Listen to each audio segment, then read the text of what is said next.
مجھے بتائیے حکمت اور دانائی حضور سے بڑھ کر کون جانتا تھا؟ کیسے پیغام دینا ہے، حکمت دانائی کیا ہے، رواداری کیا ہے، یہ حضور کی طرح کون جان سکتا ہے؟ اور کفار مکہ کو سب سے زیادہ تکلیف کس بات پہ ہو سکتی تھی کہ ان کے بتوں کو غلط کہا جائے، اور انہوں نے کہا بھی کہ یہ نہ کریں، ہمارے بتوں کو غلط نہ کہیں، بلکہ حضور کے چچا کے پاس آئے، جناب ابو طالب کے پاس، کہ آپ اپنے بھتیجے کو سمجھائیے کہ ہمارے بتوں کے خلاف بات نہ کریں، انہیں کوئی دولت چاہیے تو بتائیں، انہیں کسی خاتون سے نکاح کرنا ہے تو بتائیں، انہیں تخت و تاج چاہیے تو بتائیں، لیکن ہمارے بتوں کو غلط نہ کہیں۔ تو حضور کے چچا حضور کے پاس آ کر کے کفار کی یہ بات سنانے لگے، تو آقا کریم نے کیا کہا؟ یا امی لو وضع الشمس فی یمینی والقمر علی یساری، میرے چچا اگر یہ سورج کو میرے دائیں ہاتھ پہ رکھ دے اور چاند کو میرے بائیں ہاتھ پہ رکھ دیں، اگرچہ ان کے لیے ممکن نہیں ہے، لیکن اگر یہ کر گزریں اور کونین کے خزانے میرے قدموں میں رکھ دیں، میں بتوں کو پھر بھی غلط کہتا رہوں گا، بتوں کو پھر بھی جھوٹا کہتا رہوں گا۔ میں آپ کو یہ بات بتانے جا رہا ہوں وہ یہ کہ کفار مکہ کو سب سے زیادہ تکلیف اس بات کی تھی کہ کوئی ان کے بتوں کو غلط کہے،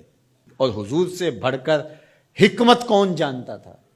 تو چلو اس بات کو آخر میں رکھ لیا جاتا، لیکن حضور جانتے تھے دین کی بنیاد ہی یہی ہے، کانٹے بچھتے ہیں، گڑے کھدتے ہیں، جو بھی ہوتا ہے ہوتا رہے، لیکن لا الہ ہمارے کلمے کا آغاز یہاں سے ہوگا، پھر الا اللہ کہیں گے۔ پوری کائنات بچھ جائے تمہارے لیے، تمہیں آسان قرضے دے دے، تمہارے قرضے معاف کر دے، اس شرط پر کہ تمہاری رواداری اس طرح ہو کہ تم غلط کو غلط نہیں کہو گے، تو ہمیں یہ شرط قبول نہیں کرنی چاہیے۔ مختلف ادوار کے اندر ہر حکمران یہ کرتا ہے کہ وہ رواداری کے نام سے شریعت کی حدود سے تجاوز کرنا چاہتا ہے۔ شریعت کسی کے گھر کی لونڈی نہیں ہے، میرے محبوب کا لایا ہوا نظام ہے۔ 25 دسمبر ہو یا کوئی اور دن، ہولی ہو یا دیوالی یا کوئی اور موقع ہو،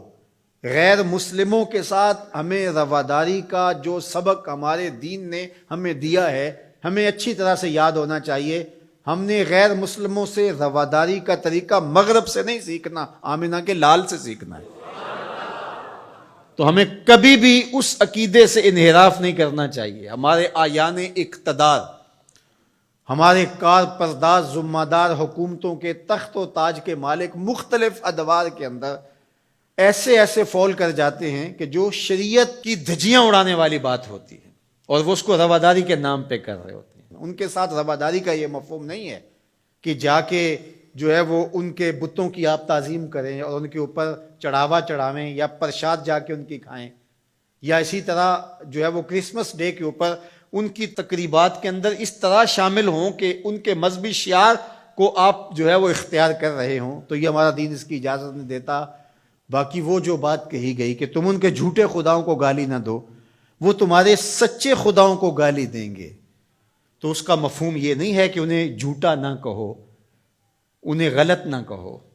بلکہ یہ ہے گالی نہ دو۔ سب و شتم سے روکا گیا ہے۔ گالی دینا شائستگی نہیں ہوتی، گالی دینا، سب و شتم کرنا، یہ تو آپ کا اپنا دہن بگڑے گا، آپ کی اپنی زبان خراب ہوگی،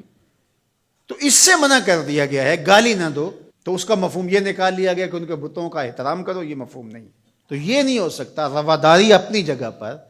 رعایا ہے اگر غیر مسلم اسلامی ملک کے اندر ان کے ساتھ حسن سلوک اپنی جگہ پر، اور وہ ہمارے اسلام نے ہمیں واضح کر دیا ہے، ان کے ایک ایک حق کو متعین کر دیا ہے۔ فقہا نے اس پر بہت کھلے دل سے بحث کی ہے، کوئی امر مخفی نہیں رکھا گیا، معاہد کے ساتھ، مستامن کے ساتھ، ذمی کے ساتھ ساری چیزیں بیان کر دی گئی، بلکہ جو معاہد کے ساتھ جو ہے وہ زیادتی کرتا ہے تو قیامت کے دن اس کا مقدمہ حضور لڑیں گے۔ یہ ہمارے دین نے ہمیں بیان فرمایا، زیادتی نہیں ہے، لیکن اس کا یہ مطلب نہیں ہے کہ جو ہے وہ ان کے عقائد کو اختیار کر لیا جائے یا ان کے بتوں کے اوپر جا کے چڑھاوے چڑھائے جائیں، ان کے مندروں کے اندر جا کر کے جو ہے وہ اس طرح کی بات کی جائے کہ جو ہمارے شریعت اور ہمارے دین کے تقاضوں کے خلاف ہے۔ تو ہمارے دین کا آغاز نفی سے ہوتا ہے، لا الہ، اس کے بعد ہے الا اللہ، تو اللہ کے علاوہ کوئی معبود نہیں ہے، اللہ ہی معبود حقیقی ہے، وہی معبود برحق ہے۔ ہماری پیشانیاں صرف اس کے حضور جھکیں گی، اس کے علاوہ ہماری پیشانی کسی کے آگے سجدہ ریز نہیں ہوگی۔ اللہ اکبر، حتیٰ کہ